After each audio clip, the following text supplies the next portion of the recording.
নমস্কার বন্ধুরা, অনেকদিন পর একটি ব্লগ নিয়ে হাজির হলাম। তো সেদিন মামাদেরকে নিয়ে গিয়েছিলাম দক্ষিণেশ্বরে। তো সে মতো সকাল সকাল বাড়ি থেকে বেরিয়েছিলাম। ওই মোটামুটি 6:30 হবে, সেরকম টাইমই দক্ষিণেশ্বরে পৌঁছে যাই। তো মন্দিরে প্রবেশ করার পর সবার প্রথমে যাই ঘাটে। ঘাটে গিয়ে দেখছি প্রচুর মানুষ স্নান করছে। আর আমার বড় মামার আগে থেকে ইচ্ছে ছিল গঙ্গা স্নান করবে। তো সে মতো বাড়ি থেকে প্রিপারেশন নিয়ে যায় এবং মামা স্নান শুরু করে দেয়। তো মামার গঙ্গা স্নান হয়ে যায়।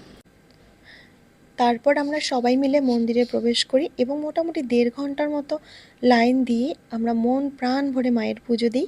তারপরে মন্দিরের পেছনে এখানে এসে কিছুটা ফটো তুলে আমরা বেরিয়ে পড়ি বেলুড় মঠের উদ্দেশ্যে। তো বেলুড় মঠে যাওয়ার জন্য আমাদের লঞ্চে উঠতে হবে। তো সে মতো আমরা ফেরিঘাটে এসে পড়ি। আর এখানে এত সুন্দর হাওয়া দিচ্ছিল, কি বলবো, এত গরমের মধ্যে নদীর বুকে এত ঠান্ডা ঠান্ডা হাওয়া, সত্যি ভীষণ ভালো লাগছিল। তো যথারীতি আমরা লঞ্চে উঠে পড়ি। আর মিশুকও তো ভীষণ খুশি, এত সুন্দর হাওয়া দিচ্ছিল। আমি তো বারবার ঘুমিয়েই পড়ছিলাম, কেননা অনেক সকালবেলা এসেছিলাম।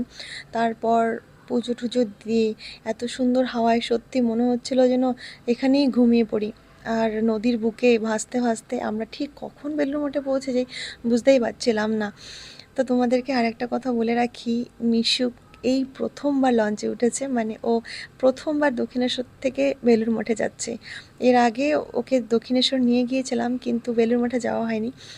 তো মিশুক দেখো এইভাবে এখানে চুপচাপ বসেছিল, পাশে অন্যান্য বাচ্চারা খেলছিল, কিন্তু মিশুকের এখানে বসে থাকতে ভীষণ ভালো লাগছিল, কেননা ওর জীবনে এই প্রথমবার এভাবে নদী পার করছে। তাই এই সৌন্দর্য ওর হয়তো অনেক ভালো লেগেছিল। আমি সেটা তখনই বুঝলাম, নামার পর ও বারবার করে উঠতে চাইছিল, আর এখনও বাড়িতে আসার পর একই গল্প করে যাচ্ছে। তো যথারীতি এভাবে আমরা বেলুড় মঠে পৌঁছে যাই এবং পৌঁছানোর পর কিছুটা রেস্ট নিয়ে আমাদের ভোগের লাইন শুরু হয়ে যায়। আমাদের ভাগ্য খুবই ভালো যে আমরা সকাল সকাল মায়ের মন্দিরে পুজো দিয়ে বেলুড় মঠে এসেও প্রসাদের সঠিক সময় আমরা পৌঁছতে পারি। এই প্রথমবার বেলুড় মঠে ভোগ খাবো। এর আগে আদ্যাপীঠে একবার ভোগ খেয়েছিলাম, তো এখানে এইবার প্রথম।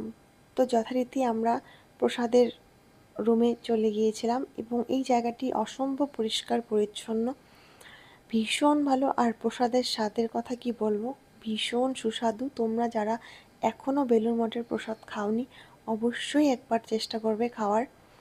আর এখানে প্রসাদ খেতে কিন্তু কোনো মূল্য লাগে না, যেমন আদ্যাপীঠে প্রসাদের একটা নির্দিষ্ট মূল্য নির্ধারণ করা থাকে, কিন্তু এখানে সেটা নেই।